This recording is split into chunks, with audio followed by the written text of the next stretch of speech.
ఒక్కసారి ఊహించండి, మీరు మిడిల్ ఈస్ట్లోని ఒక ఎడారిలో నిలబడి ఉన్నారని. చుట్టూ చూస్తే ఎక్కడికక్కడ తీవ్రమైన గాలులు, చర్మాన్ని కాల్చేసే ఎండ, రాళ్లే రాళ్ళు. అంటే మనుషులు నివసించడమేమిటి, ఏదైనా మొలకెత్తడం కూడా అసాధ్యంగా కనిపించే ప్రాంతం అది. కానీ అటువంటి బంజరు భూమిలో ఇజ్రాయెల్ ప్రపంచంలో ఏ ఆధునిక నాగరికత ఇప్పటివరకు చెయ్యలేని ఒక అద్భుతాన్ని చేసి చూపించింది. అవును, మీరు విన్నది నిజమే.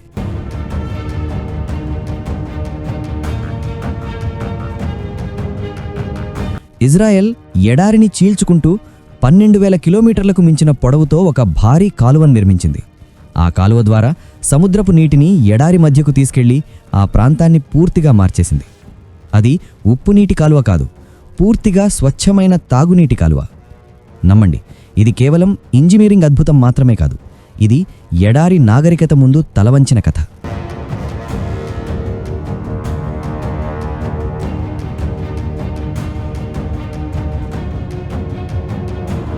అయితే ఇది ఎలా సాధ్యమైంది? ఇజ్రాయెల్ ఎడారి మధ్యలో నదిని ఎలా ప్రవహింపజేసింది? డీశాలినేషన్ టెక్నాలజీ ఎలా పనిచేస్తుంది? ఇవన్నీ ఇప్పుడు తెలుసుకుందాం. ఇది Israel hi-tech agriculture and canal కథ. ఇజ్రాయెల్ దక్షిణ భాగంలో నెగేవ్ ఎడారి ఉంది. ఈ నెగేవ్ ప్రాంతం దశాబ్దాల పాటు డెడ్ జోన్గా పరిగణించబడింది. వేసవిలో ఇక్కడ ఉష్ణోగ్రతలు 45 నుంచి 47 డిగ్రీల సెల్సియస్ వరకు చేరతాయి. సంవత్సరమంతా కేవలం కొన్ని వారాలే వర్షం పడుతుంది. ఫలితంగా భూగర్భ జలాలు ప్రతి తరం గడిచే కొద్దీ తగ్గిపోతూ వచ్చాయి. కొన్ని ప్రాంతాల్లో అయితే పూర్తిగా అంతరించిపోయాయి. గ్రామాలపై గ్రామాలు ఖాళీ అవ్వడం మొదలైంది. ఇక్కడ మిగిలిన కొద్ది కుటుంబాలు కూడా తాగునీటి ట్యాంకర్లపైనే పూర్తిగా ఆధారపడేవి.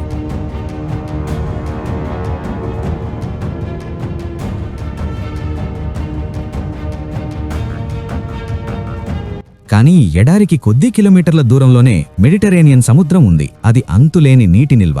అందులో సుమారు 3% ఉప్పు ఉంటుంది. అప్పుడొక ఆలోచనొచ్చింది.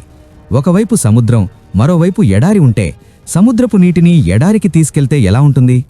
సముద్రపు నీరు తాగడానికి పనికిరాదు కాబట్టి దాన్ని తీపు నీటిగా మారిస్తే ఎలా ఉంటుంది?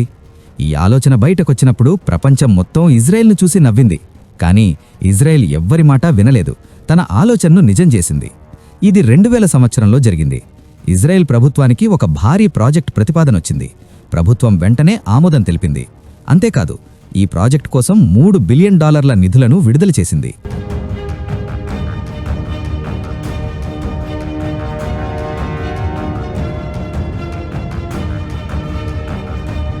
కానీ ఇది అంత సులువు కాదు.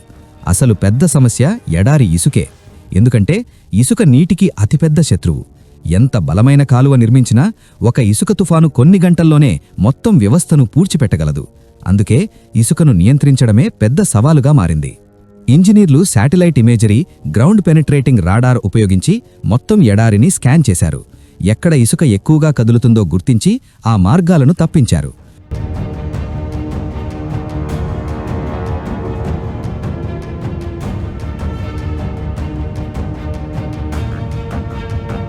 వంద అడుగుల లోతు వరకు బోర్హోల్స్ తవ్వి మట్టి బలం పరీక్షించారు. సెంటీమీటర్ స్థాయి ఖచ్చితత్వంతో కొలతలు తీసుకున్నారు.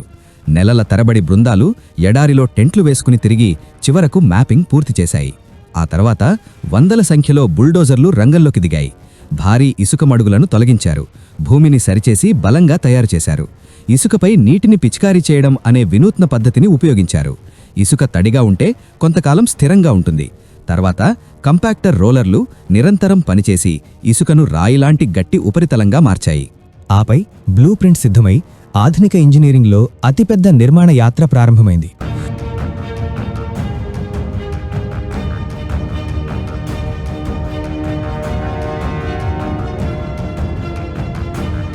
$250 మైళ్ల నిర్మాణ కారిడార్లు, 12,000 మందికి పైగా ఇంజనీర్లు, కార్మికులు 46 డిగ్రీల ఎండలో పనిచేశారు. రోజుకు సుమారు 70,000 టన్నుల ఇసుక తొలగించబడేది. కాలువ వెడల్పు 150 అడుగులు, లోతు 23 అడుగులు. ప్రతి 100 అడుగులకు కేవలం 1 అంగుళం మాత్రమే స్లోప్ ఉండేలా లేజర్ లెవెనింగ్ చేశారు. తర్వాత కాలువను వాటర్ ప్రూఫ్ చేయాల్సి వచ్చింది. లేకపోతే నీరు మొత్తం ఇసుకలో కలిసిపోయేది. 2 అంగుళాల ఫైన్ శాండ్ లేయర్, దానిపై 4-5 అంగుళాల కాంక్రీట్ ప్యానెల్స్, మధ్యలో బిటుమినస్ జాయింట్స్ వేశారు. బలహీన మట్టిలో HDPE జియో మెంబ్రేన్ వేశారు. మొత్తం 220 మైళ్ల మేర కాంక్రీట్ లైనింగ్ చేశారు. గాలికి ఇసుక ఎగరకుండా విండ్ బ్రేకింగ్ గ్రాస్ నాటారు. అంతా పూర్తయ్యాక శాటిలైట్లో చూసినప్పుడు బంగారు ఎడారిపై వెండి రేఖ వేసినట్టు కనిపించింది. కానీ ఇంకా పరీక్ష మిగిలింది.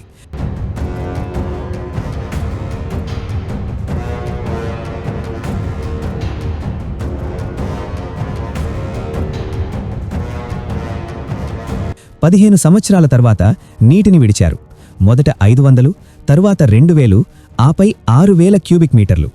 నీరు ప్రవహించగానే ప్రజలు ఆనందంతో ఉప్పొంగిపోయారు. కానీ ఆ నీరు ఇంకా ఉప్పుగా ఉంది. అందుకే ప్రపంచంలోనే అత్యాధునిక డిసాలినేషన్ టెక్నాలజీని ఉపయోగించారు. Pre treatment, microfiltration, reverse osmosis ద్వారా ఉప్పు, లోహాలు తొలగించి శుద్ధి చేశారు. తర్వాత కాల్షియం, మెగ్నీషియం కలిపి యూవీ, ఓజోన్, క్లోరిన్తో డిసిన్ఫెక్షన్ చేశారు. అప్పుడు అది తాగునీటిగా మారింది.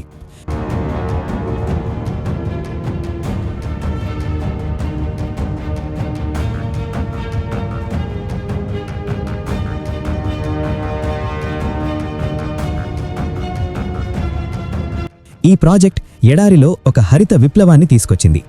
రైతులు తిరిగి వచ్చారు, గ్రామాలు మళ్లీ బతికాయి. డ్రిప్ ఇరిగేషన్ ద్వారా ప్రతి చుక్క నీరు మొక్క రూట్కి చేరింది. నేడు దక్షిణ ఇజ్రాయెల్లో పంట పొలాలు, ద్రాక్ష తోటలు, కూరగాయల ఫామ్లు కనిపిస్తాయి. శాటిలైట్ వ్యూలో ఇది బంగారు ఎడారి మధ్య పచ్చని నాడిలా కనిపిస్తుంది. దీన్నే the green artery of Israel అంటారు. ఇది కేవలం ఒక ఇంజనీరింగ్ ప్రాజెక్ట్ కాదు, నీటిని టెక్నాలజీ కూడా సృష్టించగలదని చూపించిన సాక్ష్యం. ఇప్పుడు మీ అభిప్రాయం ఏమిటి? ఇజ్రాయెల్లా భారత్ కూడా రాజస్థాన్ లేదా బుందేల్ఖండ్ కోసం ఇలాంటి పరిష్కారం కనుగొనగలదా? కామెంట్లో మీ అభిప్రాయం చెప్పండి. వీడియో నచ్చితే లైక్, షేర్ చేయండి. మా ఛానల్ను సబ్స్క్రైబ్ చేయండి.